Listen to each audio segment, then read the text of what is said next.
I don't want to sit here and sound like a broken record. And I know for a fact that this week I've already stated this several times. We are not at historic levels yet. I do believe we will be sooner rather than later at historic levels. But this week, we took, as far as pro wrestling goes, a major leap forward in changing this industry. Tuesday was the center of it all.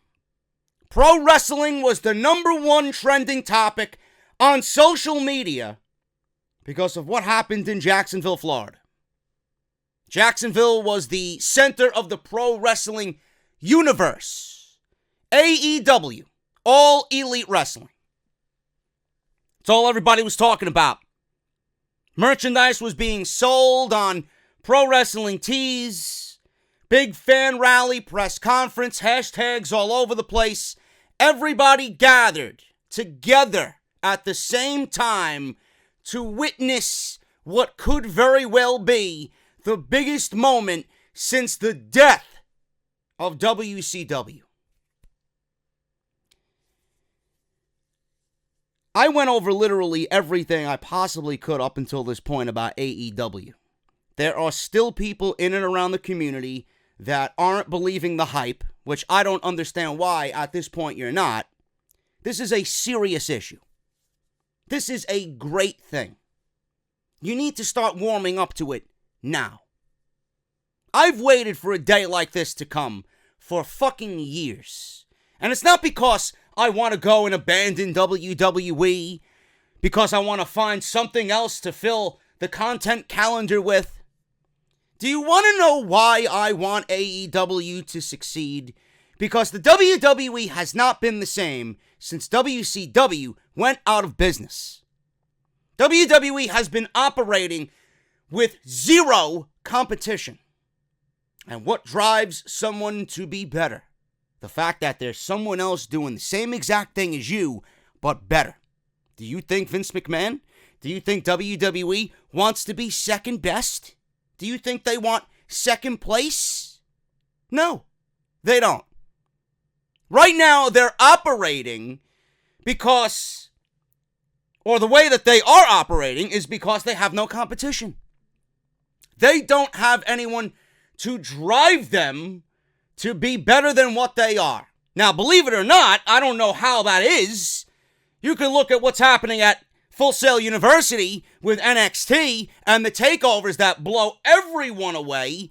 Their takeover shows are immensely superior to whatever's going on with the main roster. I don't know why the people on the main roster of this product aren't referencing NXT. You could look at what Triple H is doing under a WWE banner to try and get better, but they refuse to even do that.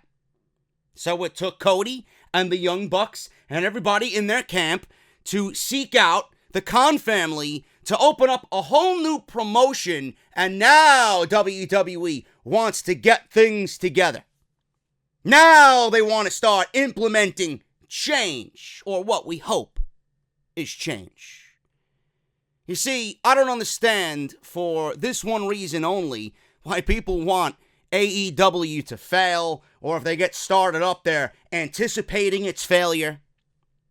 You do realize with AEW, getting a major TV deal and being on a major network and being on a prime time slot Tuesday night is only going to make WWE that much better. Because when the ratings start coming in and SmackDown isn't performing as well as Fox wanted SmackDown to perform, and AEW is pretty much neck and neck with WWE, what do you think is going to happen? You think WWE is going to get complacent? Or do you think WWE will finally have a fire lit under its fucking balls and they'll start putting on quality wrestling shows? Wrestlers that we haven't seen are now shown on television. Wrestlers that we've wanted to be pushed, get pushed, and are treated better than they ever thought they would be treated. This is a good thing. There was so much good that came out of this press conference that I went over all of it in an off-the-script extra, 30-plus minutes on Wednesday right before NXT. If you guys want to go check that out, link will be in the annotation that you see in the top right corner of the screen. Cody Rhodes, Matt and Nick Jackson were on stage, and they announced wins and losses will matter. Wins and losses will matter in AEW. Now, whether that comes to be a reality, whether that comes to fruition, that remains to be seen. We don't know what's going to happen with wins and losses. The company isn't even started up yet. They haven't had their first show yet officially under the AEW banner. I hope that is the case, because we as a community, we as a fan base, complain so many times about wins and losses and why things happening or are happening on television that don't make any sense, why we're seeing the same matches over and over and over again and they mean nothing, why so many matches on Raw in general mean nothing. I hope wins and losses matter, because that is a great indication of what they are doing as far as a wrestling product goes. That means that they actually care about what's on television. That means they actually care about the talent that they're putting in the ring to perform for us. I don't want to see someone lose, and then all of a sudden win a match and then get placed in a number one contenders match for said championship. Or days of when a tag team champion, I'm going to use The Bar and the Usos as an example from SmackDown Live, Sheamus and Cesaro, in a non-title match on television, going up against the Usos, and if the Usos win, they get a number one contendership and a shot at the tag team championships. That doesn't make any sense to me. Why do the Usos have to be in line for a tag team title shot anyway? And WWE makes you think that we are fucking stupid. The Usos, when Daniel Bryan and AJ Styles got started with whatever they got going on right now for the WWE Championship, AJ Styles and Daniel Bryan were defeated not 1 week, but 2 weeks in a row by the Usos. That alone should warrant a tag team title match. I don't give a fuck who you are. You can take 2 fucking mannequins in Victoria's Secret's window and put them in the fucking ring with The Bar. Doesn't fucking matter. Come on, man. Shit needs to matter on television. Things are so easily forgotten. Something happens 1 week and then it's not referenced again the next week. So, with them saying that, you got my ears perked up already. That's what I want. That's what I would do. Or a ranking system of sorts. But the fact that he said that, my ears automatically perked up. Base entry level pay for all genders. This seemed to get lost in the shuffle. This is a major announcement for AEW. An announcement that could drastically alter WWE's pay scale. Because we all know that the women in WWE are vastly underpaid. And if AEW is going to offer them contracts that are 3, 4, 5 times more than what they're making in WWE, that's going to force WWE's hand to match whatever AEW is doing for them, just to not have them defect over to another company, a rival company, a competitor. I love that. Now, this does not mean that if Dana Brooke is coming on in to AEW after her WWE contract expired. By the way, I don't even know who the fuck would want Dana Brooke at this point. But regardless of that, Titus Catering VIP, by the way, she loves the sweet potatoes. Anyway, Dana Brooke coming on into AEW is not going to be making as much as an MJF or a Joey Janela. It's not going to be that.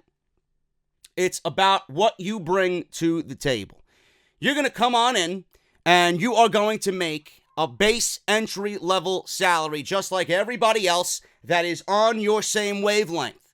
But it's up to you to gravitate, or rather grab the people's attention, perform the way that you've always wanted to, and then increments of pay will come along with that. Now, if Sasha Banks comes on in from the WWE, she's already an established name. She can come on in and make just as much as anybody there. Or a Charlotte, she can come on in and make just as much as anybody there. Becky Lynch, Tessa Blanchard, Toni Storm, etc., etc. So it's all about who you are and where your status is in the company, but equal pay depending on your star power in AEW.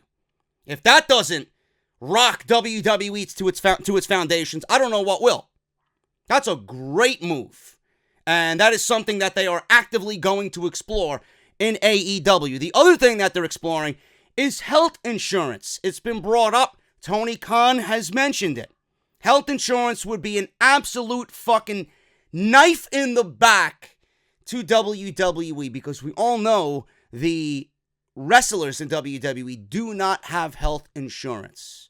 Now, if they go down with an injury, WWE is quick to pay for surgery and rehabilitation and all medical costs for something that serious. That is, and has always been, the case. But with health insurance, if WWE is going to offer health insurance to all their employees, all full-time employees have to have the same benefits offered. You know, no matter if you are fucking Kurt Hawkins or John Cena, it doesn't matter. You have to have same level of health insurance, regardless of whatever position you hold in the company. It could be a fucking ring crew member. He's going to get the same health insurance as John Cena. They can't give them out to just anybody and have a different packages for wrestlers depending on rank. Or if you're a fucking ring announcer. Or a bell keeper, a timekeeper. You know? Or a fucking handyman who takes down the ring. Your health insurance is going to be the same as a Randy Orton. So, if that's the case, I mean, WWE and the prices for that would be astronomical. So, I don't know how AEW is going to work in health insurance, but if they're going to be offering health insurance to all its superstars, don't you think that's going to be a nice, huge perk for everybody who's disgruntled over there, waiting for their contracts to expire? They have this true alternative. I'm going to be making just as much base salary going on to AEW, and I'm going to get health insurance? That's a great deal to me. That's a fantastic fucking deal to me. So that is also being explored. And all of this is great. All of this is great news. Wrestlers are happy. Happy wrestlers mean happy fans. Happy wrestlers mean better shows. I love it. Everything works in the same wavelength. Double or Nothing. This was announced for May 25th in Vegas. This is going to be their follow-up to All In from last year in Chicago. They're running the MGM Grand. They're really going Double or Nothing. That show sold out in 29 minutes. With the hype and the finances behind this thing, I expect the same thing for Double or Nothing. TV deals. We're going to be talking about TV deals in a little bit, because the man who has the power today came out and said, if I didn't think we were going to get a great TV deal, I would have never signed with AEW. So we're going to talk about that in a second. But TV deals is the one thing that people want to know about most. With a major TV deal, this is where it becomes, okay, we're talking about dream matches and fantasy and a brand new startup promotion, all the excitement that comes with it, to this is a fucking serious endeavor right now. This is huge. And a TV deal, you know, I told you guys, it's great for everybody. That TV deal money going to help the company. That TV deal money is going to get better wrestlers on into the company, pay the wrestlers more, and make a better work environment for everybody. It's going to present a whole new world of opportunities for everybody that wants to come on in. It's going to be a great move if they get that TV deal. It's great for the industry, great for the wrestlers in general. If you are a fan of professional wrestling, if you are a fan of a certain wrestler and you want them to succeed and you want to continue supporting them, this is a great move for everyone, including content creators on YouTube. I've mentioned this already. I've mentioned this more times than I can fucking count already this week. The man financially backing this entire thing is a huge wrestling mark in Tony Khan and loves wrestling. He understands pro wrestling. For a guy that is so big as far as fandom goes, to have his hand and finances in this entire thing, you don't think he knows what he wants to do? You don't think he knows what he would want to change, what he sees happening in the landscape, what he would do differently? This is a true alternative that we are getting, and I could not be happier. I could not be happier. The one thing that's going to come with a TV deal, the TV deal, I'm going to make an assumption here. The TV deal is going to come in the fall. It only makes sense. We're going to go through Double or Nothing. They're probably going to have that other event they announced in Jacksonville. And then come the fall, come around September, October, I do believe AEW will be on a major network. Everything will be ready to go by the fall. Because by that time, they've already copyrighted or trademarked Tuesday Night Dynamite. And that's the only trademark that they have right now that cites a name of a day in the week. Tuesday Night Dynamite. It doesn't take a fucking rocket scientist to figure out that might be their weekly television show. And it's amazing how everything is so strategically planned. They're getting this promotion up and running when WWE right now, creatively, quality-wise, has been at their worst that I have ever seen. And it's funny how everything is just lining up, falling into place with SmackDown this year, moving to Fox in October of 2019. They're moving to Fridays, and AEW can just slide on in right on Tuesdays. So everything has just been planned meticulously with these group of individuals, man. And I absolutely love the mindset that they have. Right time, right day of the week, and fuck, all of us could use content on Tuesday night. SmackDown's moving to Friday. What's going to fill the Tuesday night void? AEW. I absolutely love it. But the one thing that is definitely going to have to happen before a TV deal is even signed and put on the table is, A, they need to have Double or Nothing hit a fucking Grand Slam times 5, which I believe it will. And they need to have a solid roster presented. This is who we have. This is what we're going to be doing. Look at all the top independent wrestling stars that we have signed to our roster. There's no way that we can't get this done. And they've already started that. They got that ball rolling. Chris Jericho was the biggest signing outside of Neville, Pac, that was announced on Tuesday afternoon. Jericho reveals that him signing with All Elite Wrestling is going to bring in more wrestlers to the company. Jericho spoke on Busted Open Radio where he expressed the hope that his inclusion in the company will encourage others to take the chance as well. He says, and I quote, "I wouldn't have gone to All Elite if there wasn't a strong TV deal on the table currently being worked on. And there's a couple that I know of that are on the table." Now, he didn't specify what those were, but I reported last weekend on part 2 of Off the Script that it's either TBS or TNT. Tony Khan or the Khan family in general, are very powerful individuals with a lot of money. This is not an Impact Wrestling that they're going to go to the Pursuit Network and they're going to be on some fucking rinky-dink goddamn fucking channel that nobody even knows, or if you have it, you don't know if you have it or not, at a miserable fucking time slot like 10 p.m. It's not going to be on some streaming service that got started up by some fucking loser in his basement with 0 subscribers. They're going to a major TV network. And if Jericho didn't have an idea of what is going on already, being that he's close with everybody in this operation, he wouldn't have signed with the company. And you know what? I believe him. I believe him. Jericho does not need pro wrestling. Jericho doesn't need to wrestle anymore. He's doing it because he wants to be a part of something revolutionary. Jericho himself is looking at AEW and he's looking at his own career. He's looking at himself when he looks at what AEW is doing. How many times has Jericho reinvented himself to stay relevant, to stay fresh? How many times has Jericho taken a chance on himself? He's looking at AEW and he's looking at himself in Tony Khan, the Young Bucks, Cody Rhodes, and everybody else involved in this operation.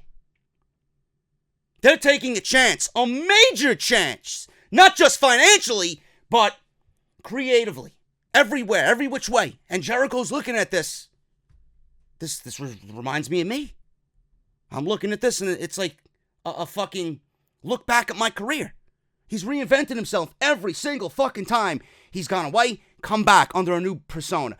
Gone away, come back under a new gimmick of sorts, altered. New ring style. He's getting older. He's reinventing himself to stay relevant. Reinventing himself to get that big payday, even more so now. Reinventing himself to where people are announcing Chris Jericho as their biggest signee. One of the greatest to ever do it in this sport. Who is still competing at a high level. The man put on one of the best matches of the entire year against arguably the greatest wrestler on the face of the earth right now, Kenny Omega, last year. And he's one of the biggest signees to AEW. If you're looking at that, and you're in WWE, why the fuck wouldn't you take a chance on AEW? If Chris Jericho, a name like that still today commands so much money and respect, has been one of the first names announced for a new wrestling promotion that is going to rival WWE, don't you think that's going to put something in the minds of everybody else that maybe has a thought of exploring other options when their contract is up? That is a great move. And you know what? I believe Jericho, every word that comes out of his mouth.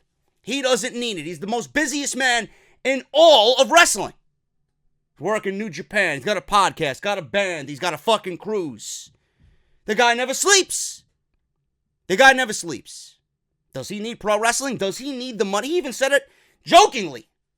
And he was 100% dead serious when he said it. I don't need the fucking money. I'm here to change the universe, not just the world. He's here because he knows what these guys have planned is going to fucking make a difference. And if Jericho believes in it, there's no reason why any of you should not believe in it. He goes on by saying, and I quote, "By me joining the company, I think fans and wrestlers most importantly go, holy shit, this is real. Because if Jericho went there, then this is real. Because a lot of people don't know who Kenny Omega is, or who Cody is, or the Young Bucks are. We know them. We know them. But your average fan does not. So he's even tackled the thought of, well, these guys are never going to get over. Who the fuck knows these guys as far as a casual audience goes? He said it right there. He said it right there. But under a TV deal, if they're on TBS or TNT and you're seeing, well, what the fuck is this wrestling show on Tuesday night? Why is this so much better than Monday night? Oh, I'm going to watch this every week. You'll know who Kenny Omega is. You'll know who Cody Rhodes is. You'll know who Matt and Nick Jackson are. Your average fan does not. Your guy in the WWE making a decent living, but thinks that they can do better, now knows, wow, Jericho can go there, garner an interest. Shit, I could go there too. Yes, television deals are being talked about. Nothing is set in stone, but the three I know about are ones where people would go, holy shit, this is the real deal. Do you believe him? I certainly do.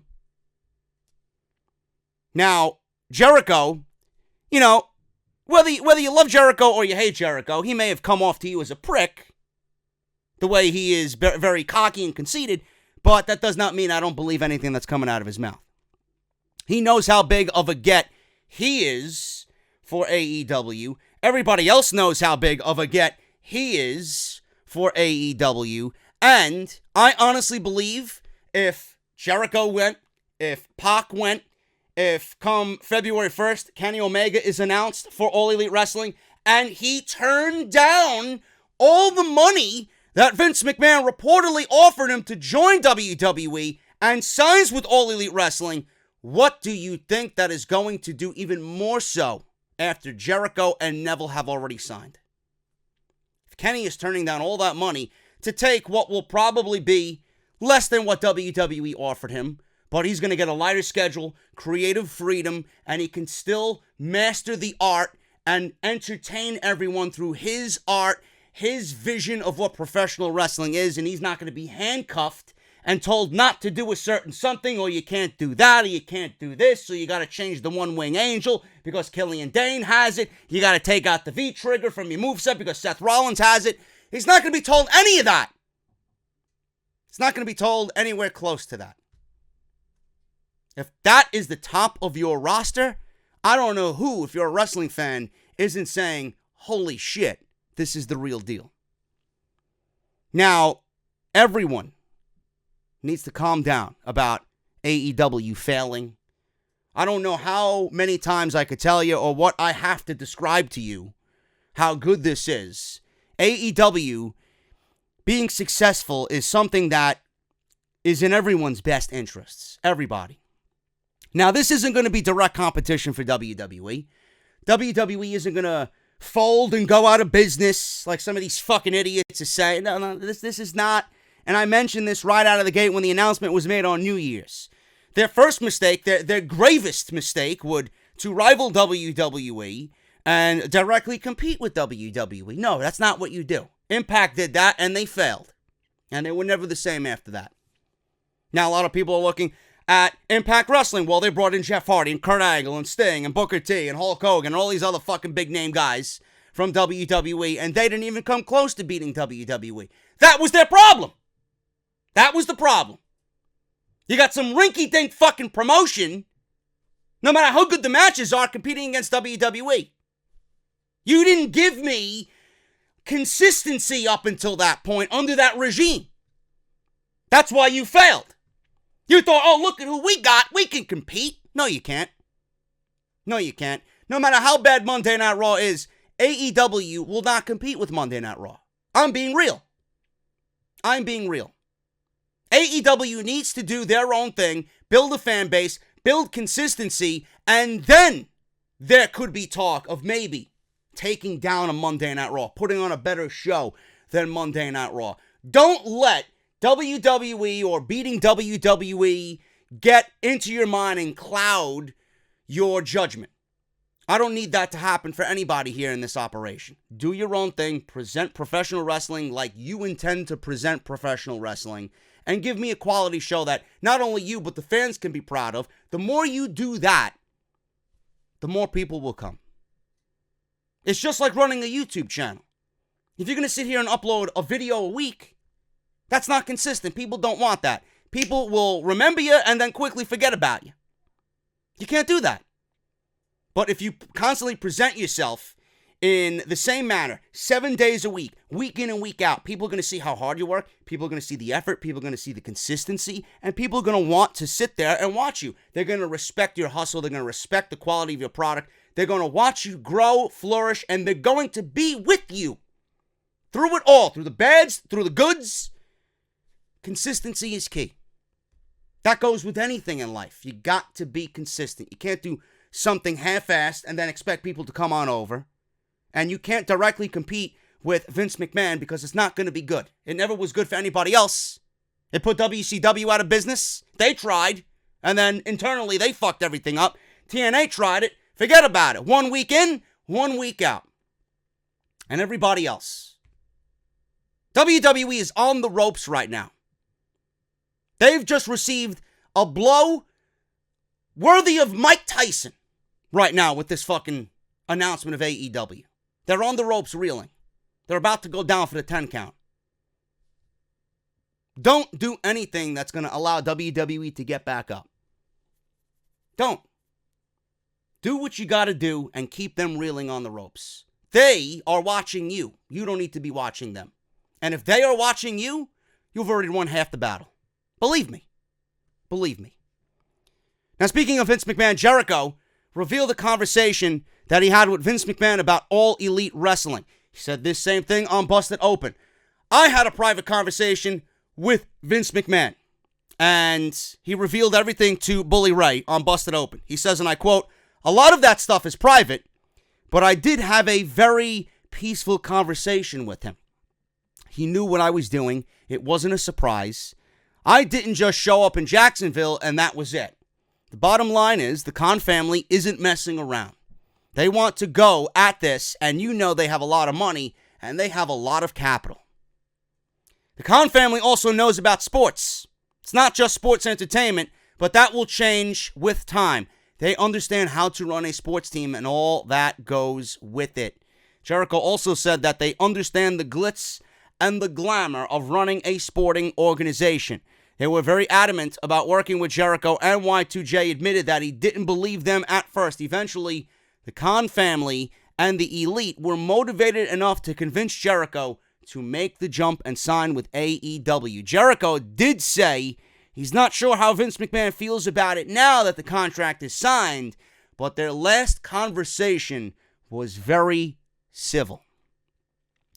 Now, a lot of people, including me, made a big deal about WWE kicking out people wearing AEW merchandise and not allowing them, if they had a ticket into SmackDown Live, if you were wearing merchandise and wanted to go attend SmackDown Live, they didn't allow you to buy tickets.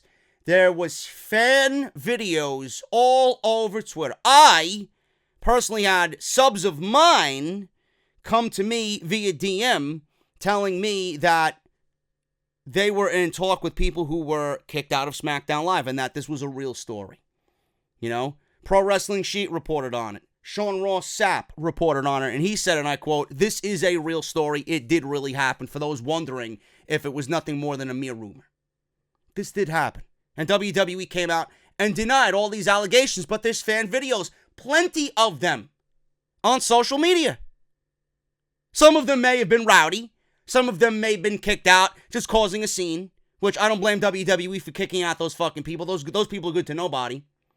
But legitimately, if you're a fan of professional wrestling and are wearing an AEW t-shirt, and you're a lifelong WWE guy as well, but you're just there to support what Cody and the Bucks are doing, who the fuck is WWE to tell you that you can't come see my show because of what you're wearing? Now, I know they did this shit back in the Attitude Era with WCW and WWE. It's petty. It's fucking petty.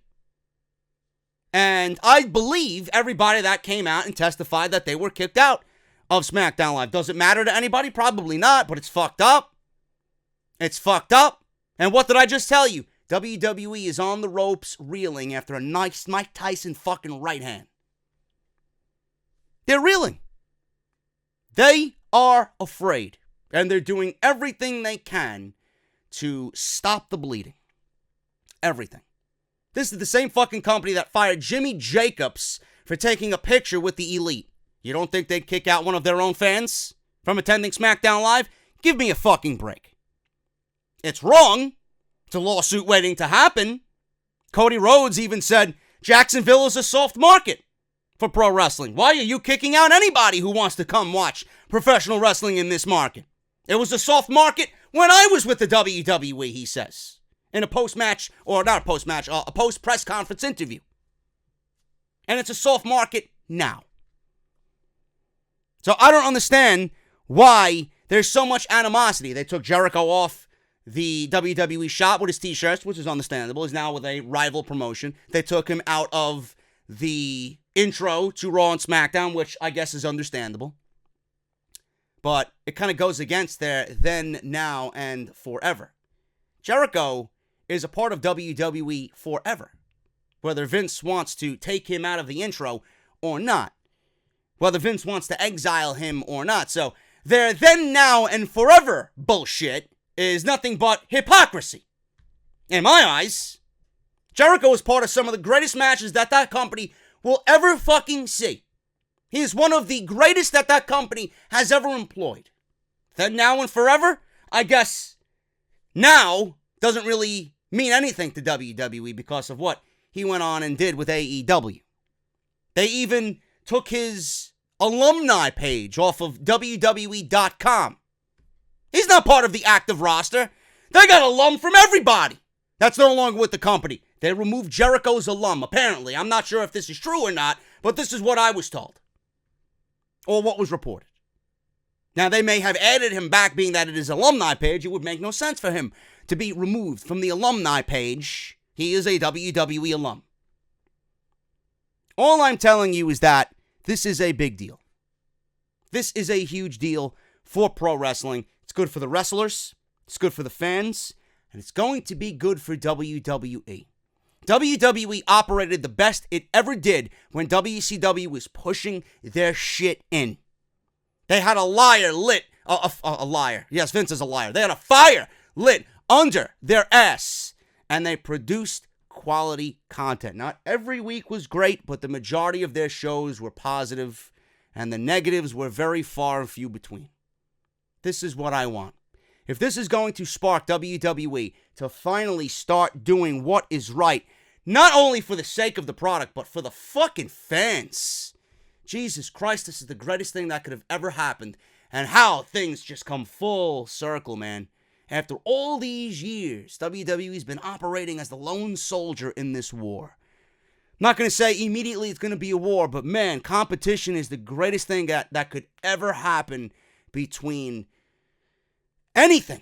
Whether it's a fucking NBA, MLB team, or a rival wrestling promotion trying to take down WWE, man. Nobody wants to be shown up at what they do best. Nobody wants another rival team coming on to their fucking home turf and showing them up. You know? This is why the Yankees and the Red Sox have been so fucking competitive for God knows how long. I love it. This is great, and I can't wait to see where it goes.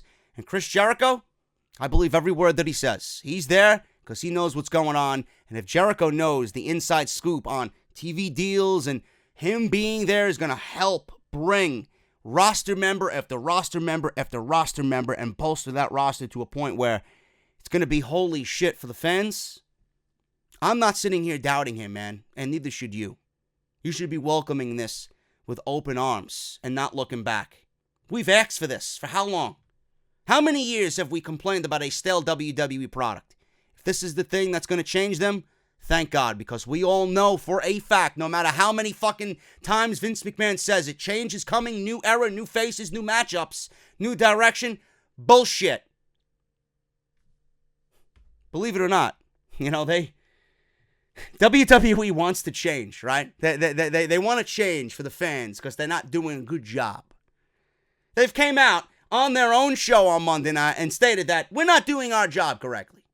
We've let you down. Cody Rhodes and the Young Bucks have drastically changed WWE more than WWE changed themselves. What does that fucking tell you about the importance of what is happening here? This is Off the Script, episode 256, part number 1. Oh man, I'm just getting started. We got so much more about All Elite Wrestling right here on the podcast. I'm going to hit the intro. Don't go anywhere. I'll be right back. Off this shitty fucking product by coming on here and speaking the fucking goddamn truth about this fucking filth. I can book a better show taking a fucking dump after eating my fucking Chipotle chorizo with extra cheese. I don't give a fuck what anybody has to say. Have I ever? Of course not. WWE is great, man. Fuck you, Japan, and Kenny Omega, Okada. Delete! What is it, Vince? Can I suck your dick? What is it, Vince? Well, this is the #1 fucking podcast. Right here on YouTube.com!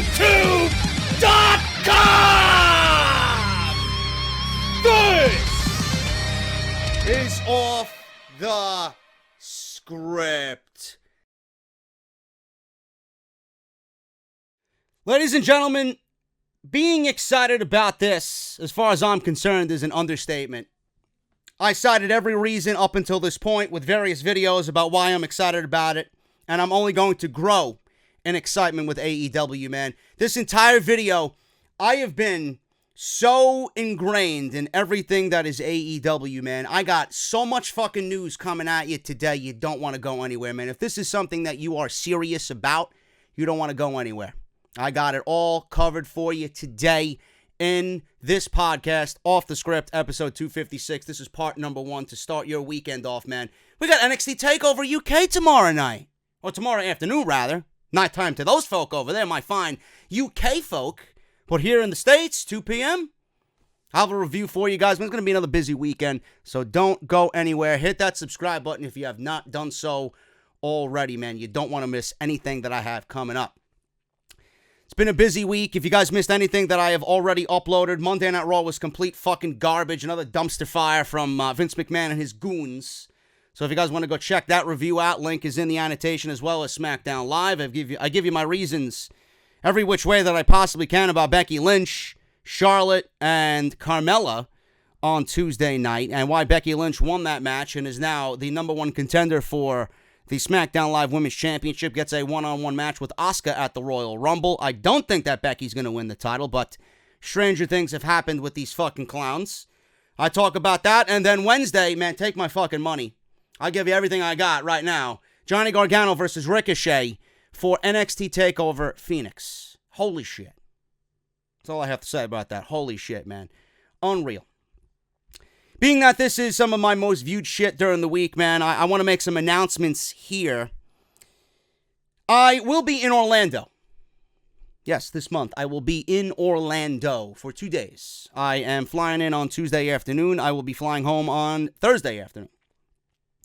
And I'm attending my first ever taping of NXT at Full Sail University. So I will be there directly following the Royal Rumble, and that will be the road to WrestleMania for NXT. There's no takeover following the Royal Rumble until WrestleMania weekend at the Barclays Center, I'm assuming, for Brooklyn number 5, but I will be there, man. So if you guys are in the Orlando area or around the Orlando area and you guys want to meet up, I will be holding a meet and greet. Details will be finalized at the end of this weekend, and I will let you guys know on social media. So please make sure you guys go and follow me all over social media where you can. I will be in Orlando that Tuesday following the Royal Rumble. I will keep you guys updated on that. And speaking of NXT, Johnny Gargano is making his return to Evolve. I believe it's Evolve 120, and he's going one-on-one with Austin Theory, their world champion, and I will be in Queens on January 19th to attend that Evolve show. So if you guys are in and around the Queens area in New York, you guys can certainly come on out and say what's up. I will be there. It's going to be great to see Johnny Wrestling doing his thing, man. Probably the best wrestler in all of WWE right now, and one of my absolute favorites. So I can't wait to see what he does live for the first time ever, man. So make sure you guys mark that shit on your calendar. And if you missed any of my uploads, Raw, SmackDown, NXT, I even got some gaming content in there for you guys, the Call of Duty stuff. It is on the channel live right now, so please go and check all of that stuff out. Follow me on social media, man. Great way to keep up to date on everything. JD from NY206 on Twitter and Instagram. Twitch, if you guys like that, I live streamed, actually, the AEW rally. We were in front of almost 600 people on Twitch, man. It's quite depressing that you guys can watch me for an hour and a half react to something in the world of professional wrestling, but when I want to get people to watch me play Call of Duty, nobody comes out and watch. So follow me on Twitch, man. JD from New York on Twitch. I'm on there a couple times a week. Like I said, hit that subscribe button, turn on that bell for all notifications. If you guys want to support the podcast on Patreon, that is available. It's optional, completely optional. And it's the only way to get exclusive content not available on YouTube. Patreon.com/JD from NY206. You guys know the deal with Harry's, man. You guys have been tweeting me. I've been seeing a lot more Harry's tweets after the holidays. Harry's is the official sponsor of Off the Script. Harrys.com/script for your free trial. Shave, set. What you guys are going to get is the following. You have 3 choices of color that you see right there. You got the blue, you got the orange, and you got the evergreen. You guys actually have a choice of what color you want.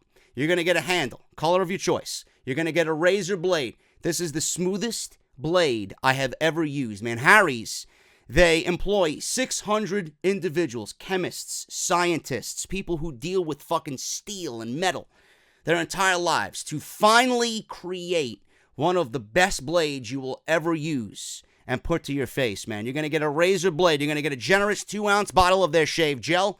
It soothes, it hydrates, it leaves a nice tingling sensation on your face, and it smells absolutely fantastic, man. And you guys are going to get a trial protective case as well. A nice little protective case for your blade. All of this for free. You use our unique link, harrys.com/script. You're going to go through the sign-up process. All you have to do is pay the shipping and handling. That is it. It's $2 or $3, and Harry's is going to be knocking at your door with your nice free shave set, man. I've been using Harry's for over a year now. I found out about it through my father, found out about it through my brother, and they use it. I asked about it. I went and bought it. Haven't looked back since. And I mean this wholeheartedly. I would not be using it, and I would not be telling you guys about it if I did not believe in it. Simple as that. I'm that type of guy. Harrys.com/script. I feel like I need to show some love to Audible, man. I haven't been showing Audible enough love lately. Audible is the other big sponsor. They've been with me for over 2 years on Off the Script. If you guys want something for free for literally doing absolutely nothing but listening to this show, then Audible's for you. audibletrial.com/offthescript. What you guys are going to do is use our unique link provided for Off the Script listeners only. You guys are going to go through the sign-up process, and what you're going to get is the following. 30 days free of Audible service, and that is going to include one free audiobook of your choice. Audible is compatible with iPhone and Android devices, whether you're on a phone, a tablet, your PC, it doesn't matter, man. Audible is everywhere, and it's free to download. So you guys can go to audibletrial.com, get your 30 days free, get your audiobook for free, and here's the best part. If you guys don't like Audible, if you say, screw it, it's not for me, you guys can cancel within that 30 days and keep your audiobook for free, no matter what, man. So Audible is giving you guys free. Go and sign up. It's a great way to support the podcast. audibletrial.com/offthescript. Thank you guys so very much for all the support, man. Let's hit the news. I want to start out with the official statement that the Khan family, both Tony Khan and Shad Khan, the patriarch of the Khan family, mentioned regarding All Elite Wrestling ahead of what we seen on Tuesday with their fan rally. Shad Khan stated this, and I quote, on Tuesday, January 8th, 2019. I am the lead investor, a supporter and a backer of All Elite Wrestling, and I anticipate great things today and into the future for AEW and everyone who has worked passionately on this week's launch. I know AEW will be welcomed by wrestling fans here in the US and throughout the world who are ready for something new and authentic. AEW will work hard to deliver on that promise. As important, I am the father, the proud father of Tony Khan, who will serve in a leadership role at AEW during the 2019 launch and in the years ahead. Tony will assemble a great team to take AEW over the top for the benefit of everyone who loves the wrestling industry while continuing to serve in his current capacities with the Jaguars and Fulham. AEW will operate as an organization completely independently from my other interests. It will not deter attention or divert resources from any of my businesses, teams, projects, or investments. At the same time, AEW will enjoy the same full commitment I've given to everything and everyone in my life, my family and friends, my business, and in recent years to sports, hospitality, and now entertainment. It's a damn good fucking statement right there, man. I don't know what to say. He's a proud father. He was even photographed during the fucking rally. He was standing there with AEW merchandise on, smiling from ear to ear. If that is not a guy who believes, just by the facial expressions that we've seen in the photographs of him, I don't know what to tell you. That's a proud father right there, man. Excited for his son. Now, Tony Khan actually gave a statement as well on AEW. This was Tuesday on January 8th as well, right before the fan rally. This is what he stated. Wrestling fans are a community unlike most others. I've been a part of this community since I was 7 years old, and that is the most important aspect of this that I could ever tell you guys. 7 years old. He's one of us. Tony Khan is one of us, man. And I love that. He goes on to say, and I can tell you that wrestling fans see the world every day through a special lens. We see wrestling in Hollywood films, TV shows. We see elements of wrestling in the presentation of sports and in the marketing of the grandiose star athletes. And we certainly see wrestling in politics. Man, is that an underfucking statement? The wrestling community is a constant. Its members are diverse. We are physically located on all corners of the planet, yet we are constantly connected. Recently, a new family has formed, bonded by love and respect for wrestling, but armed with a vision and resources that have never before been available to the wrestling community. Our objective is to connect our community closer than ever before through All Elite Wrestling, or AEW. AEW does not mean any less of a continued commitment to existing obligations and duties that I have or my family has to our businesses and sports interests. That will never be the case. That's the second time we've heard that. It's not going to, I guess, interfere with whatever else they have going on. And this is why we all want Vince out of WWE so that his attention's on the XFL, and then maybe Triple H could take over WWE in a more prominent role. How is Vince going to run the WWE and be the madman there and be the guy in charge over at the XFL? Can't do it. Can't do it. So, Shad, the patriarch here, is letting his son do what he's got to do. It's not going to involve any other fucking facets of their business. This is separate. It's a separate entity. It's being funded separately. There you go. I love it. And we already know that, we've been told that the XFL is not going to be dipping into WWE resources. That was already proven to be a fucking bullshit lie. Dave Meltzer already blew that fucking sky high already. Anyway, moving on here. He says, and I quote, "That will never be the case. What's important here is that every individual decision we make as a family, whether it's ownership or investment in a team or property, is 100% beneficial to those specific interests. I will always welcome that accountability and responsibility, as nothing is more important than serving our supporters and friends. AEW will launch with a roster of top wrestlers in the world, while they'll clash in what will be some of the most intense, fast-paced contest ever sanctioned in a squared circle. They'll also share a common goal: to make this the true golden age, to make this the greatest time ever to be a wrestling fan. Likewise, as a business, by treating our wrestlers with respect, warmth, we will also seek to make this golden age for the performers themselves." Ooh. Man, I like the wording of that. I like the wording of that, man. With respect and warmth. Some nice key words there, man. Something that Vince McMahon clearly doesn't know anything about. I urge everyone who believes in what we're doing or wants to believe in dreams coming true to support AEW by spreading the word and passing the wrestling bug onto someone else. My message: get in on the ground floor with AEW today and help our movement to grow this wrestling community and ensure that the voices of the wrestling fans, their creative minds, and their remarkable ideas will always be heard. End quote. I love it, man. That comes from the heart of a fucking fan. And you know that this guy is a true fan. Listen to his podcast with X-Pac. He was on X-Pac got Tony Khan immediately after the rally was over. Whole fucking hour of just talking to Tony Khan, man. If you don't think this guy's a fucking mark, and I mean that with the most respectful manner, in the most respectful way possible, this guy's a fucking mark. I'm a mark. You're a mark. Everybody's a fucking mark. That's why I don't get, oh, you're a smart mark. Damn well I'm a fucking smart mark, man. Smarter than you. Smarter than you. And I love what's going on here. I absolutely love what's going on here, man. Cody said it. Cody said it before statements were even made public. This is for the fans. You've wanted something for so long to believe in, and this is for you. Everybody here is a fan at heart.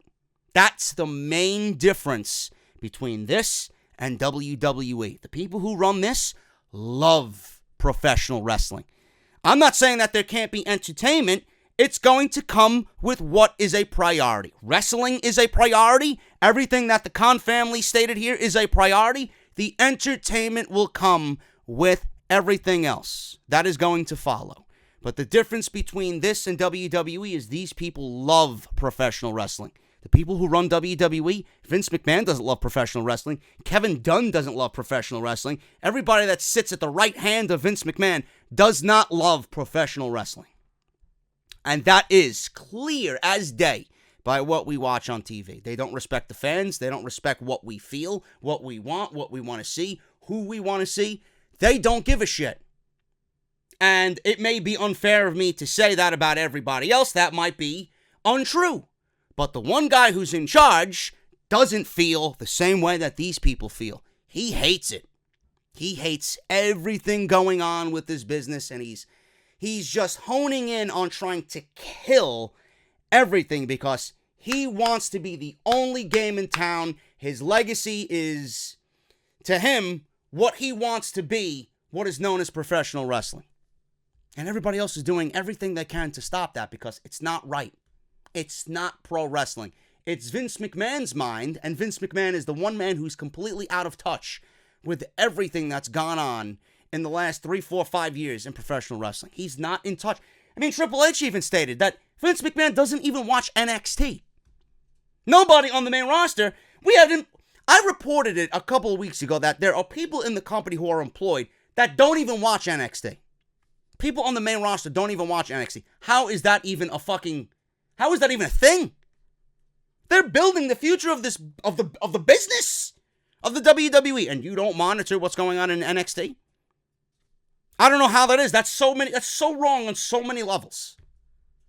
And that's someone who cares about, those are people that care about professional wrestling. When NXT, a brand under your banner that's doing everything that AEW is doing already, or planning to do already, and you don't even know what's going on in your own company. This would never be a thing if WWE respected their talent, were warm to their talent, and treated their wrestlers the way that they needed to be treated. They wouldn't be in this position. I stated this on Thursday. Can you imagine if WWE allowed Cody to beat Cody and not allow him to walk away and go to the Indies, and here we sit. Imagine if WWE kept Cody under contract and allowed him to be who he wanted to be. We wouldn't even be talking about AEW. Cody would have never made this big splash. We probably wouldn't be sitting here talking about All Elite Wrestling. You know, the Young Bucks would be the Young Bucks. They may have ended up in WWE. Kenny Omega would have ended up in the WWE. And WWE would have been the big fucking dog in the yard, you know, monopolizing everything.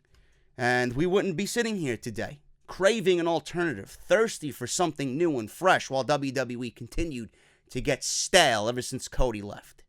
Imagine how the world would be different in pro wrestling if WWE allowed them, or Cody, to do what he wanted and treated most of their talent with fucking respect and threw the politics, the blatant politics, out the window. Imagine. So when Vince McMahon wakes up and AEW has a huge television deal and is going to be premiering in the fall on Tuesday nights with Tuesday Night Dynamite, when Vince McMahon wakes up that next morning asking why, what is going on? Why is all this happening? Why do I have to do more work now to try and close out and beat another company after I did this 20 fucking years ago? You know, he's going to look himself in the mirror, and the guy staring back at him is going to be looking at him. Vince, this is your fault. This is your fault. The way you've been operating has been complete opposite of where the business is headed. Simple as that. And I can't tell you otherwise, man. I can't put it any better for you. It's all Vince's fault. Everybody in WWE, for the way that they've acted, they are the ones to blame. Look at yourselves. Now, the internal backstage reaction to the All Elite Wrestling fan rally. Speaking of the talent, AEW is going to treat their talent with respect and warmth. I love it. But the internal backstage reaction to All Elite Wrestling on Tuesday was the following. Now, Fightful and Sean Ross Sapp reported this immediately on Tuesday. They tried to get some comments about the rally from WWE superstars. Now, obviously, some were hesitant and they did not even want to give an anonymous statement. Everybody is walking on fucking eggshells in WWE. They don't want to talk about it. They don't want to mention it. They don't want to fucking whisper it to anybody. They don't want the letters AEW in the words of them, or in their mouths, the words AEW in their mouth, because of who's listening and who might go back and tell Vince. Now, some didn't want to talk to Fightful at all. And some others, they were not afraid about opening up about it. And this is what those who were open about it had to say. The ones who did comment said it was a good thing for the pro wrestling business to have other options. It will obviously be good for wrestlers and hopefully fans alike. While some superstars were just first hearing about the AEW news, I don't know how you could only be hearing about it then and there. I mean, this has been a thing just brewing over the last couple of months. Others have been clued in about the company since September. And the people in the WWE, the wrestlers primarily who have been clued in about this in September, are the ones who, when their contracts are up, will be leaving for All Elite Wrestling. It was said by those who were most clued into the situation is that AEW is a legitimate operation and they have an honest shot of making it work. Now, it doesn't seem like WWE should be worried, as one superstar said. Nobody's going to hurt WWE as far as a financial aspect goes. Now, the ones who really need to be worried are Ring of Honor, New Japan, not primarily New Japan. If they lose Kenny Omega, yes, it's going to be a little bit of a bounce back for them to get things back to where they want to be with Omega and the Young Bucks there. Ring of Honor and Impact Wrestling are going to feel this. So if you're not in bed with All Elite Wrestling, you're going to get left in the dust because they're going to make a conscious effort to sign anybody and everybody. And if you're not up and quick and willing, you're going to be shit on. Impact Wrestling's on fucking Pursuit Channel. Who the fuck cares? Who the fuck cares? Impact went from number 3 to now number 4. Ring of Honor went from number 2 to number 3. AEW, right? They're not even fucking a promotion yet with a ring. There's no wrestling ring yet for AEW. Number 2. Everybody wants to go to AEW. The more information that comes out, you don't think people from those other promotions will want to migrate to AEW? That's why it's great for these companies to want to be in a working relationship with AEW. Allow their wrestlers to work with AEW. Allow that performer to be on AEW. Represent your brand. You know? Bring awareness. AEW is about building a golden age. You can't build a golden age by yourself. This is what WWE did. They tried to buy out everybody and be the only game in town. AEW needs to make a conscious effort to work with everybody and build an army around them and build respect and build a brand and build this, I guess, environment around them that this is a true golden age in professional wrestling. That's the way I would do business. And I honestly think it's going to end up being that way. Nobody wants to be left out in the dust. Impact doesn't want to be, on a deserted island all by themselves. Who the fuck's going to care? All eyes are going to be on AEW, and everybody's going to want a piece of that pizza pie. So I love that. And people in WWE, I can make a list of people in WWE right now who would probably jump at an AEW fucking contract. Ty Dillinger's already making mysterious tweets. He tweeted out just last week, 182019 in a tweet on Twitter. And then he mysteriously thanked everybody. It's been a great ride. He thanked everybody that's ever shown him support. The fuck does that mean? Shinsuke Nakamura, his contract's up in March. Where the fuck you think he's going? He ain't going to be factored into anything on SmackDown Live. For all I know, they don't even want Shinsuke Nakamura in WWE. The only reason why they want him is that he don't go to AEW. Or don't go back to New Japan. Zack Ryder's another one. Look at Zack Ryder complaining publicly on a social media platform that he hasn't been on Monday Night Raw in a year. What do you think he wants to do? What do you think he wants his legacy to be? The guy who got left behind in WWE?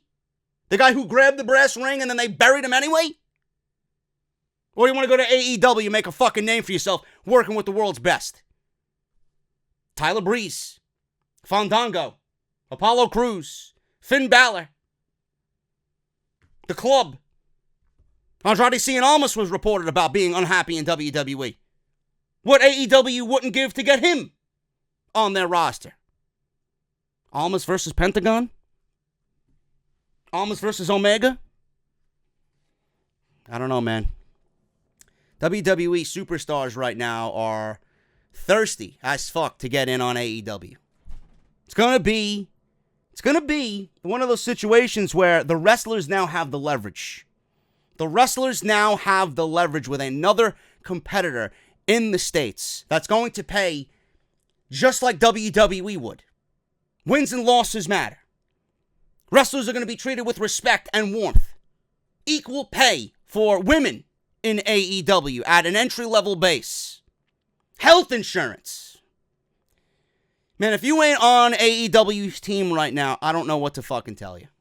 I really don't. This is a catastrophic fucking situation for WWE. I mentioned it in the closing of the Open.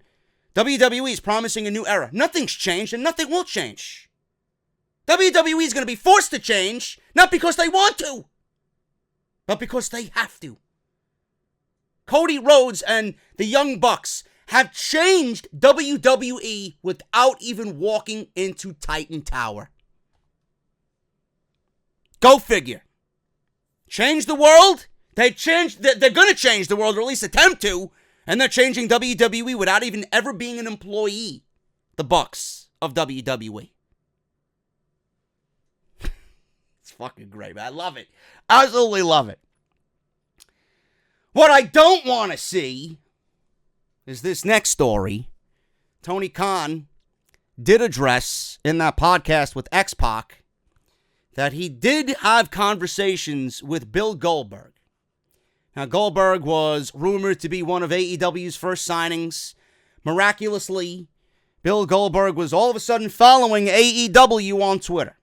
Now, what the fuck does Bill Goldberg care about anything that's going on in the world of professional wrestling? Bill Goldberg was always that type of guy who is in, and then he's out just as quick. He only came back, he said, so that his son is old enough now so he could see him wrestle. Simple as that. But X-Pac got Tony Khan on the podcast, and they talked about a wider range of topics, including rumors about Goldberg potentially signing with the company. Now, with what I heard, there was a lot of ass kissing here. There was a lot of ass kissing, and I would not be shocked if Goldberg is signed to make an appearance at AEW. Or at least for a one-off at Double or Nothing. Now, he made these comments, and I quote, "I have spent time with Bill. I really like Bill a lot, and he's one of the greatest drawing cards in the business ever. He's a huge star, a household name, and yeah, obviously, I really like Bill." He said it 3 times in this first sentence. Bill and I have bonded a lot because we are both passionate about football. It's fun hanging out with Bill. If the situation was right, obviously, Bill in WrestleMania less than 2 years ago was defending the WWE Championship. Bill was a good star. Bill was a great attraction. I haven't agreed to anything with Bill, but I like him a lot. He's awesome. Man, if that is not someone who is A, ass-kissing, and B, dancing around the fucking topic like some fucking troll, I don't know what is, man. That was quintessentially Tony Khan dancing around the fucking topic like a garden gnome on a nice spring day. It's ridiculous. Bill Goldberg in AEW, yeah, you're going to bring him in because he's a name guy, right? He's a guy that's going to sell tickets. He's going to bring awareness to your brand. But is this the direction you want to go in? When I think AEW, I'm not thinking about Bill Goldberg as part of the Change the Universe moniker that Chris Jericho uttered at the end of the fan rally. That's going against what you have planned. Let's leave the Hall of Famers out. Let's concentrate on who's in now. Goldberg, for one appearance, I would be okay with it, but bringing him on in as a talent for the year, that is going against everything you have as far as vision for the pro wrestling business. It's not really what I anticipate from AEW. But do I think it's going to happen? It's going to happen. You know why? Because Tony Khan is a wrestling guy. He is a wrestling guy. He loves wrestling. Whether it was WWE or WCW. He was 7 years old when he started watching wrestling. He was there. He was in the middle of it, just like everybody was, watching at home on TNT. With Goldberg winning the world title in front of 40,000 fucking people on Monday night after beating Hulk Hogan. That crowd, I'll never forget that fucking crowd, man. Holy shit. He was there. Why do you think he's such a big wrestling guy? To be sitting next to Goldberg or in front of Goldberg talking about football and cars and wrestling. You don't think the idea of, why don't you come on in? Why don't you come on in? Right? Like Thunder. 402 Thunder. Anyway. It's going to happen. Do I want it to happen? A one-off, yes. Any more than that, I'm not going to have any excitement about it whatsoever. But that's what he said about Goldberg. He really likes Bill Goldberg. Yeah, don't we all? Don't we all? WWE, after the fan rally, they're now denying the reports of a ban on all Elite Wrestling merchandise. Yeah, because now you've caused this. This is all their fault. They are to blame for this.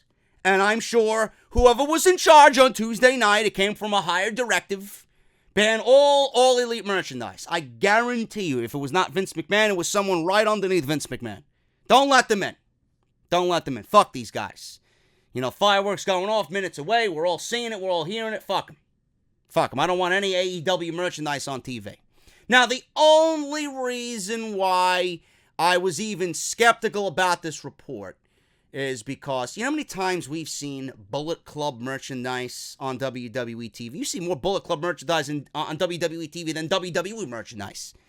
So, well, not really, but you guys get my point. You see a lot of it. And you always see a nice camera shot of Kevin Dunn picking up a fucking geek wearing a Bullet Club t-shirt. But it's there.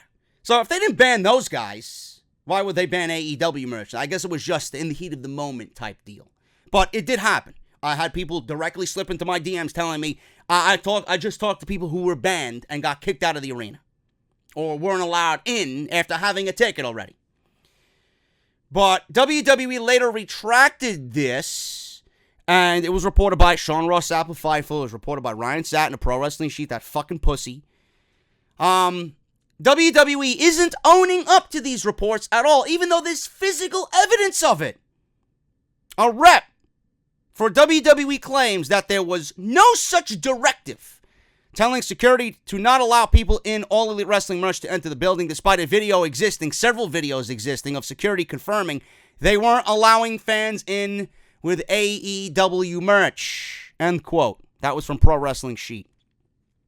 This is a very interesting situation, and obviously people are continuing to monitor the updates or any more news if it becomes available.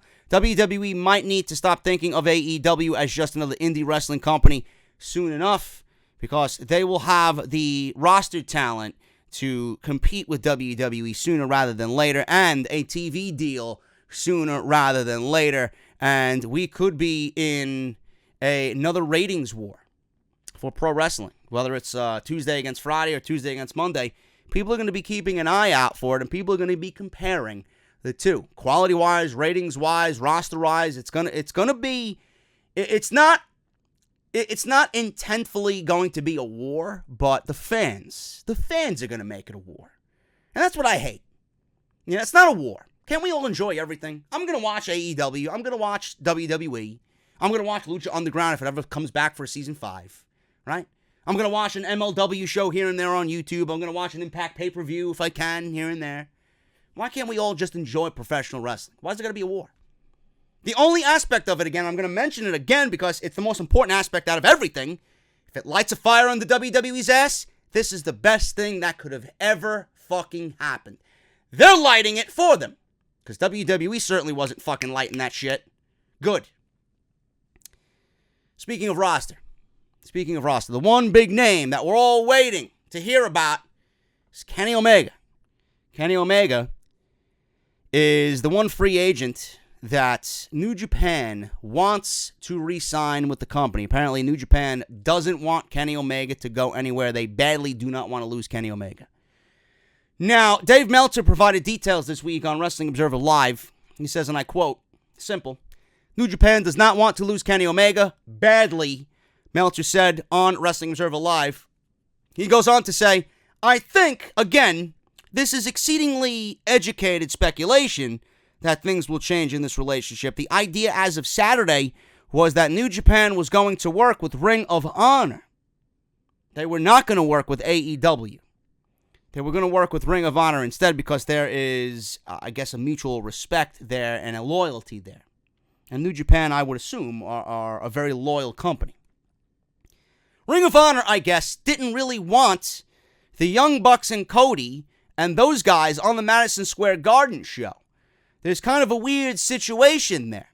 Everyone's nice and everybody's cordial with each other, but business is business, and New Japan has partnered with Ring of Honor, and All Elite is starting out, and New Japan was nice to them, but they were not going to break up their partnership with Ring of Honor over All Elite, so everything was kind of status quo, and All Elite was looking like they weren't going to have a relationship with New Japan, end quote. Now, Meltzer did note that it looks like Omega is going to sign with All Elite and not New Japan. Omega can't say anything right now because he needs to wait until his New Japan Pro Wrestling contract expires at the end of this month on the 31st. He goes on to finally say, and I quote, Kenny Omega has not said this specifically, but the tea leaves kind of say it. I kind of heard from WWE that they really wanted him, and it's not going to happen unless there are changes. Now, I don't know what that means. You know, Meltzer right now is in a very sticky situation himself because he's playing one side of the fence way more than the other. You know, he's buddy-buddy with Cody and the Elite and the Young Bucks, and he is more favorable to them. So, you know, a lot of people are saying that he is putting out information out there to hype them up, and when it comes down to it later on in the year, when they do get a TV deal and when they do start doing weekly television, he's going to be more towards them, more favorable to them, and he's going to shit on everything else like he usually does with Alvarez, if it's good or bad, but people are saying that his view is going to be skewed. You know, you can't really be an analyst and a journalist and a reviewer if you're not going to have everything kind of be even. If something's bad over there, it's going to be bad. If something's good over here, it's going to be good. You can't say something is good when it's bad just to show favoritism for your buddies. So a lot of people are really questioning his journalistic ability, I guess. So I don't know if this is true or not. Nobody really knows anything. The only people that know are Vince and Triple H, who I'm sure have negotiated with Kenny Omega already, and All Elite Wrestling, who have negotiated with Kenny Omega. And Kenny Omega himself. And Don Callis. And everybody else in the Elite. They know. They know. But whatever it was that needs to be changed, I don't know why WWE didn't give this guy everything that needed, or he needed, to come on in. Now you're playing games. Like, the guy wants something, you give it to him. If you want him that bad enough, the fuck you playing hardball for? Guy comes in, he wants some sort of creative freedom, give it to him. The guy wants to come on in and have his pick of the litter of opponents, give it to him. The guy wants to come on in and be the face of Monday Night Raw, tell me who the fuck is on that show right now that's going to be better than Kenny. You didn't give it to him? I would love to know what needs to be changed as far as what WWE is offering him. Is it money? What could it be? Can't be money. I'm told that the money amount was astronomical. Meltzer says it's going to be All Elite. If that's the case, New Japan really wants Kenny Omega, so they may be working with All Elite.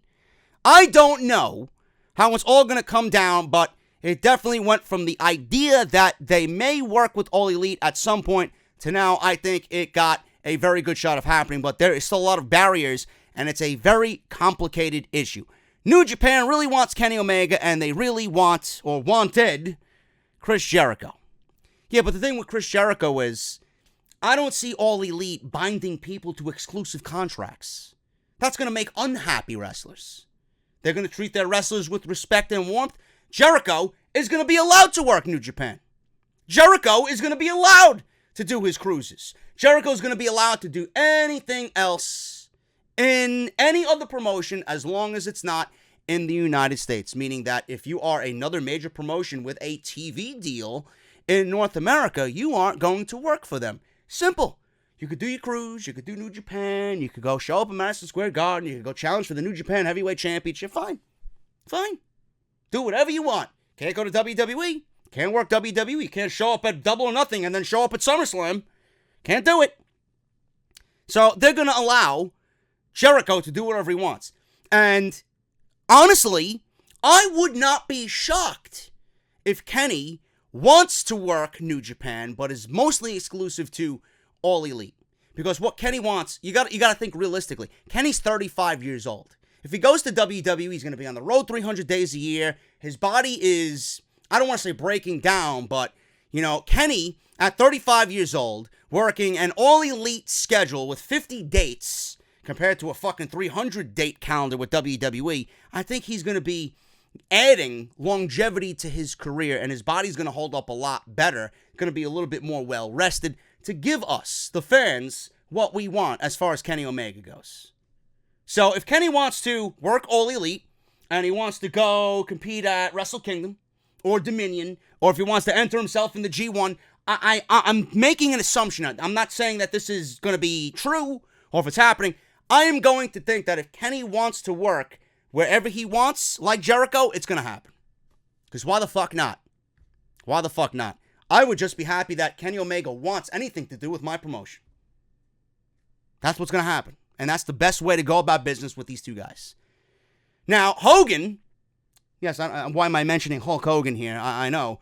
Hogan actually discussed with Sports Illustrated what it would mean for Kenny Omega to join the WWE.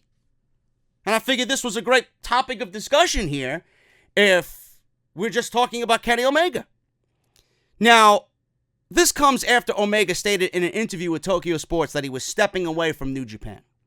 And his contract with the promotion is up. January 31st, he's gone. He has 3 options that he's been speculated on by fans. New Japan, WWE, or AEW. Now, Hulk Hogan spoke with Justin Barrios of Sports Illustrated, where he talked about what it would mean for Omega to come to the WWE. I didn't even know Hulk Hogan knew who Kenny Omega was. He says, and I quote to Sports Illustrated, "It's tough to go your entire life." I'm gonna rip him on this one because this is a terrible analogy. It's tough to go your whole life without eating at McDonald's or riding in a Chevrolet. I'm going to end it right there because he continues on with whatever the fuck he's talking about. Now, that's a terrible... The McDonald's analogy, I understand why he said it, but it's just a terrible analogy in my opinion. When we were younger, okay, most of the people my age watching me and me just in general, I remember when I was younger. We didn't know shit, right? We'd go... I went to... In the Bronx, I went to St. Benedict's. Okay? I went to St. Benedict's. Right off Tremont Avenue in the Bronx. And PS14, I attended right down the street from where St. Benedict's is in the Bronx, right off Tremont Avenue. Or right off Bruckner Boulevard. And we were young. We didn't know anything. We would just, you're hungry? My mom would take us to McDonald's, and you want McDonald's, you want to go to your grandmother's and fucking snack on shit after school. You're hungry. I'll get McDonald's so I don't have to cook, blah, blah, blah. At that age, we didn't know any better. We were just excited. Oh, Mommy, chicken nuggets. Can I get the barbecue sauce? Can I get the Happy Meal? And back in the day, the Happy Meals had the best shit in them. That's where they got you. The fucking Happy Meals, man. They used to have like Sonic the Hedgehog toys and like fucking Legos and Mario toys, Nintendo toys. Remember back in the day when, I believe it was when Val Kilmer had his Batman with Jim Carrey. They were selling collectible glasses at McDonald's, man. I collected all 4 of them bitches. All 4 of them. You had Batman, you had Robin, you had the Joker. Or not the Joker, Two-Face and the Riddler, right? Tommy Lee Jones played the Riddler. The Riddler. Jesus Christ. And you had, Two-Face. I can't even fucking talk. Tommy Lee Jones played Two-Face and Jim Carrey played the Riddler. I collected all of them. And that's how they got you. Come on into McDonald's. We got this shit. And as a young kid, I'm like, oh, this is cool. That could be my... Oh, Mommy, that could be my glass. That could be my dinner glass, Mommy. Daddy's not going to use that one. So at the same time, we got McDonald's, and we got nuggets and fries and all that other fucking garbage that they used to say. We didn't know any better. We were forced to have McDonald's because we didn't know any better. Now, as an adult, would you eat McDonald's? I wouldn't fucking touch it with a 1,000-foot pole. I hate driving by McDonald's because it makes me fucking nauseous. After knowing what they do to their food, how unhealthy it is it real meat? Is it real beef? Is it real chicken? Right? All that high fructose syrup. And the french fries, how delicious they are. You know? That's why everybody's a fucking fat obese slob in today's society. McDonald's. If you're going to eat fast food, don't eat any. But if you had to choose one, I'd go with Chick-fil-A. Chick-fil-A is probably the most healthy. But now we know that McDonald's is no good for us. So Hulk Hogan here is comparing fucking McDonald's to Kenny Omega signing with the WWE. Yeah, back in the day, everybody wanted to sign with WWE because it's the place to be. WrestleMania, right? Now Kenny Omega's 35 years old. He's a fucking adult. He's my age. And you're comparing about Kenny Omega going to the WWE as your whole life without eating McDonald's. Well, Kenny Omega knows McDonald's is fucking bad for him. Why the fuck's he gonna go there? Are you fucking kidding me? You're pretty much telling me McDonald's is WWE or WWE is McDonald's. Why the fuck would I put that shit in my body? Who drives a Chevy? You fucking kidding me? Camaros blow. There's the reason why I didn't get a Camaro. They're generic. Went with the car I got now. He goes on to say, if you don't touch WWE, the story's not complete. Well, maybe Kenny could be the exception. Well, Sting was the exception. Sting was the exception. He didn't go to WWE until it was too late. Till it was too late. Now, I don't want Kenny to end up like Sting. And I also don't want to see Kenny get AEW off the ground at 35 years old and come 40 years old like AJ Styles signed with the WWE. Imagine what we could see now with Kenny Omega. At 35 years old, still competing at a fucking high, intense level with a Rollins and a Balor and an Almas and a Bryan and a Styles and a Samoa Joe and a Randy Orton and everybody else in that fucking company. Ricochet, Adam Cole, etc., etc. I don't want to see Kenny Omega at 40, 41, 42 years old, broken down, not being able to do half the shit he used to do at 35 in the WWE when we could get him now in the WWE. If he wants to go, he's going to go. But I mentioned this on Thursday. Kenny Omega is the type of guy where money is unimportant. And if he has another fucking company willing to offer him just as much money than WWE, with all the creative freedom he wants, with a pick of the litter of talent that he wants to work with, the art of wrestling to him is most important. He's going to be able to do what he wants outside and inside the ring. Kenny Omega, you look at him speak and you look at him just how he is and how his professionalism just screams at you when you're watching him. This is a guy that cares more about the art of professional wrestling than anything else. And if he goes to WWE, that's going to be like putting your fucking body through hell by ingesting a 20-piece chicken nugget and a large fry with a fucking extra large Pepsi. What good is that going to do for you? You're killing yourself. You're jeopardizing your health. And in this case, Kenny's health is his career. I don't know how else to put it to you. That was a terrible analogy. But this is Hulk Hogan. The fuck do you expect from Hulk Hogan? Now, Hogan did continue on to say, where he talked about what it would mean for Omega to come to the WWE.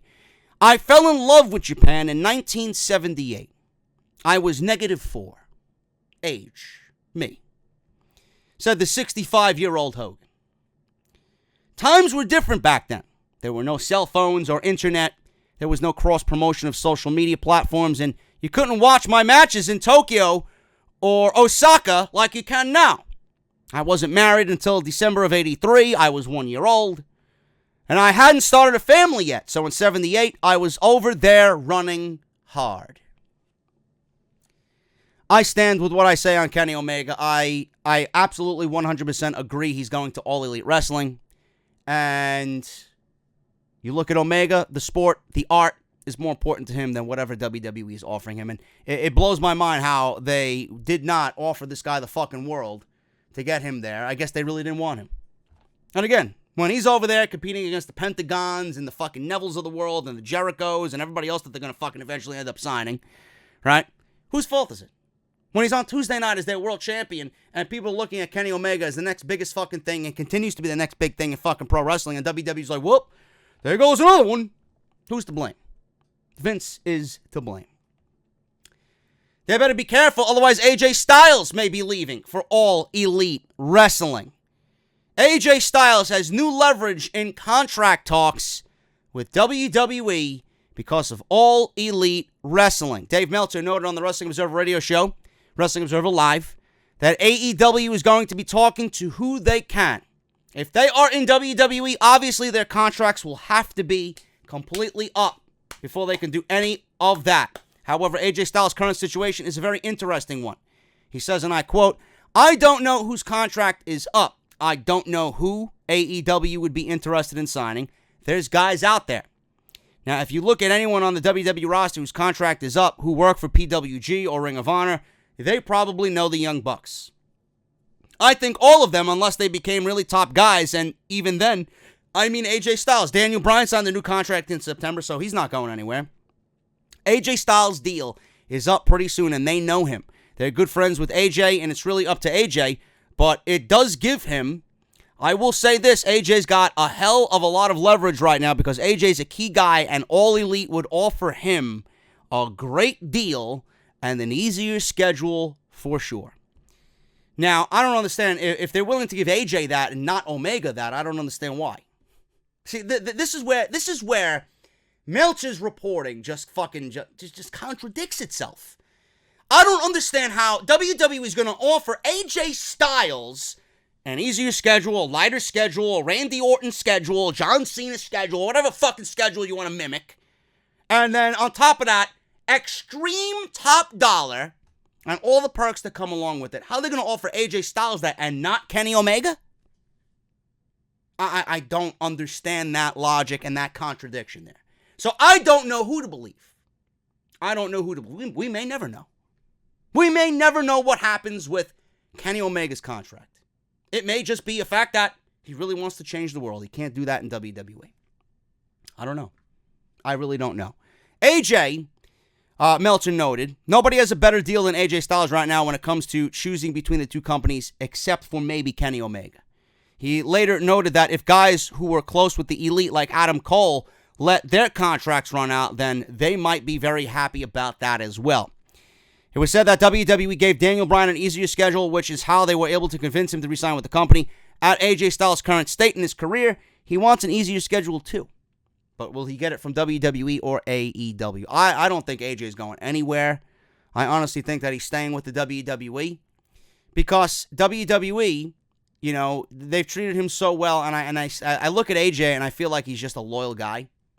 And he is not going to turn his back on WWE after they've done so much for him. After all the detractors, AJ's going to get his career ruined. He's going to get buried. He's going to be another name that WWE didn't utilize right. They used him, and he was WWE champion for over 365 days. So nobody can tell me that AJ Styles hasn't been booked like a fucking credible guy. He's as big now as he's ever been. So with AJ, he's going to get everything that WWE... or he's going to get everything that he wants out of WWE, and WWE's going to give it to him. He's going to give it to him.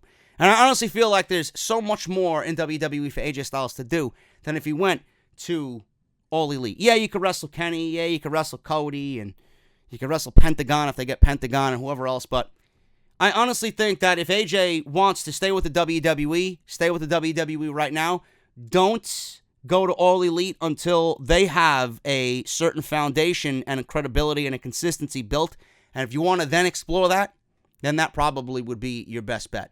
Stay with WWE for now. You're guaranteed to get everything you want from these guys because they don't want to lose you knowing that you are just going to go right over there.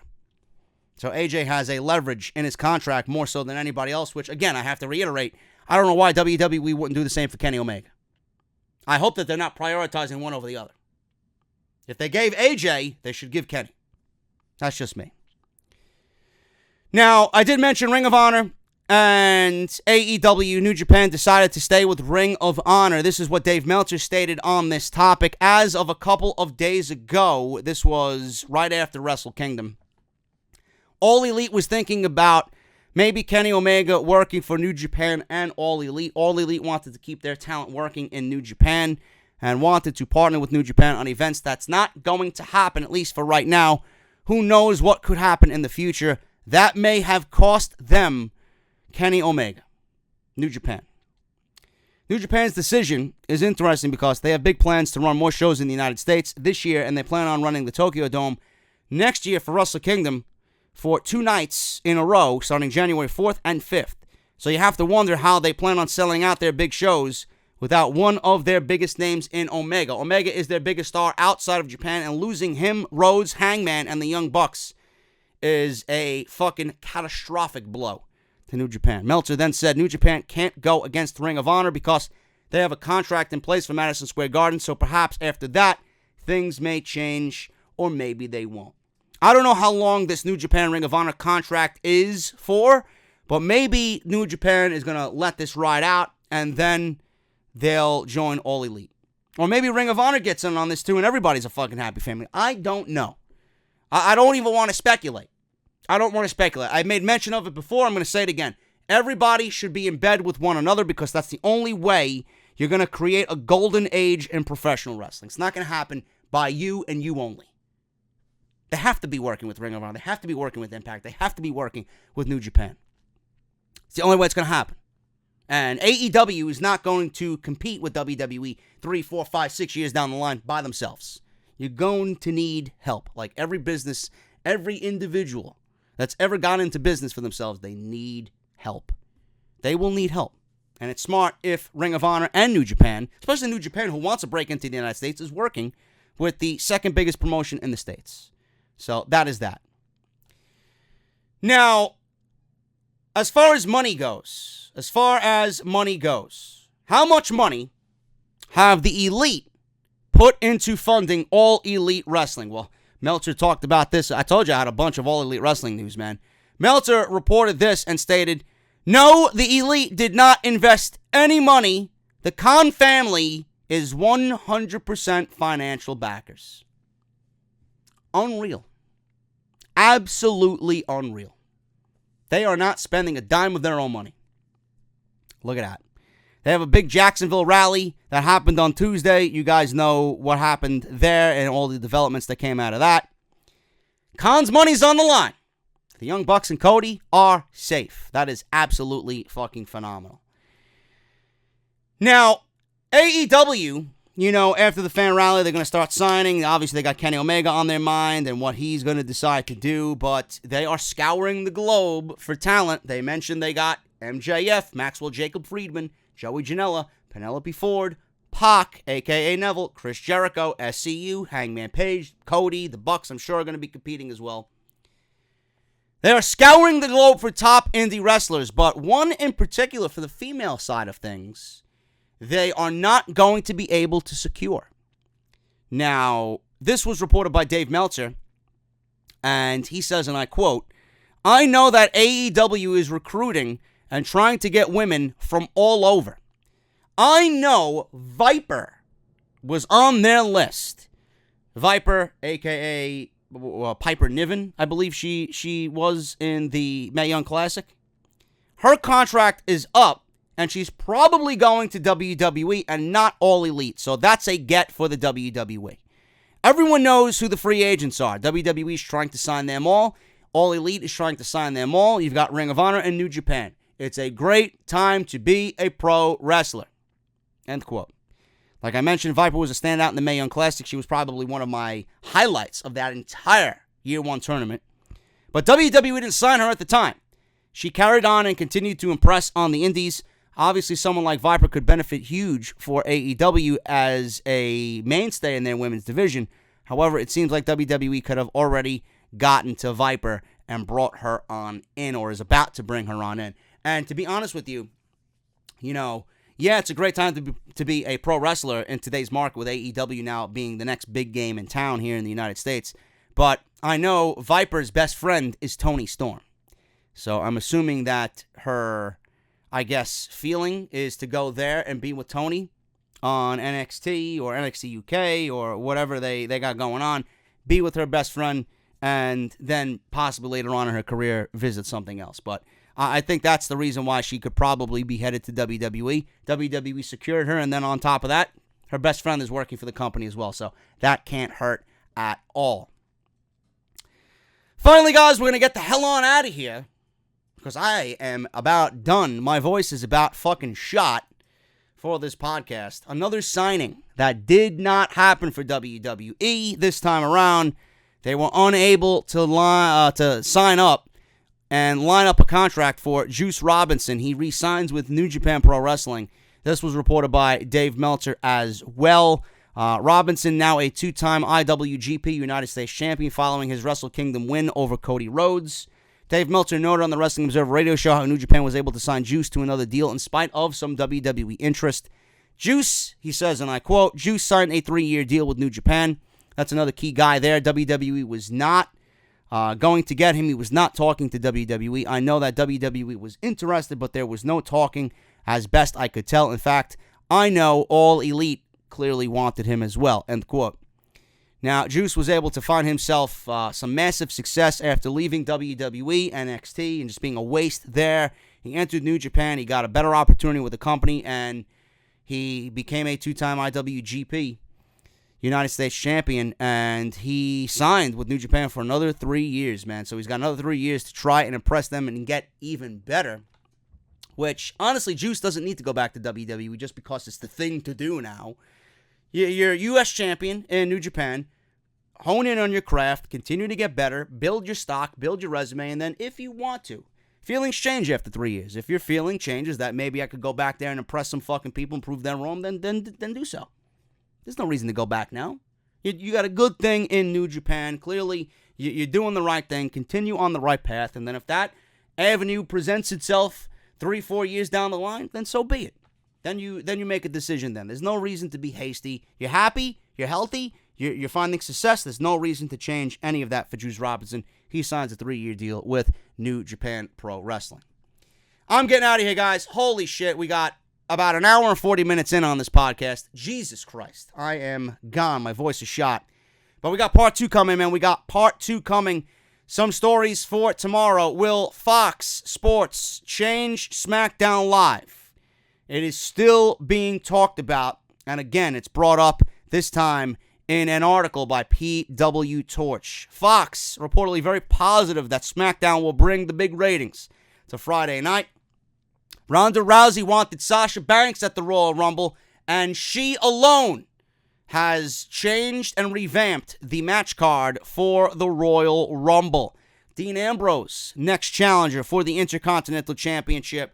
And in one of the most god-awful segments in the 25 years that I've ever watched Monday Night Raw, Braun Strowman and Brock Lesnar. Braun Strowman completely forgot his script in a very awkward and terrible segment on Monday Night Raw, which absolutely exposed him going into WrestleMania, man. We're going to talk about all that tomorrow on Off the Script, man. Thank you guys so very much for everything. Please hit that thumbs up. Shout out to Sal Rex for the fucking beast-looking thumbnails. I've been getting a lot of comments on the thumbnails lately, man. Thank you so much, brother. Greatly appreciate it. If you guys want to follow him, if you guys need any artwork at all, man, he is your man. At Sal Rex on Twitter. I'll leave you guys a fucking link down in the comment section below. I'll pin that bitch at the very top. You go fucking follow him on social media, man, because I said so.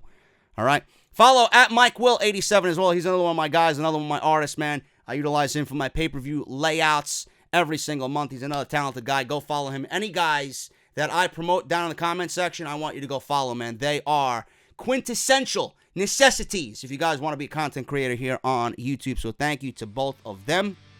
Please follow me on social media at JD from NY206. Hit that subscribe button down below. Turn on that bell for all notifications. Please follow me on Twitter, man, at JD from NY206. Hit that subscribe button, like I said. Bell, Instagram, Patreon.com/JD from NY206.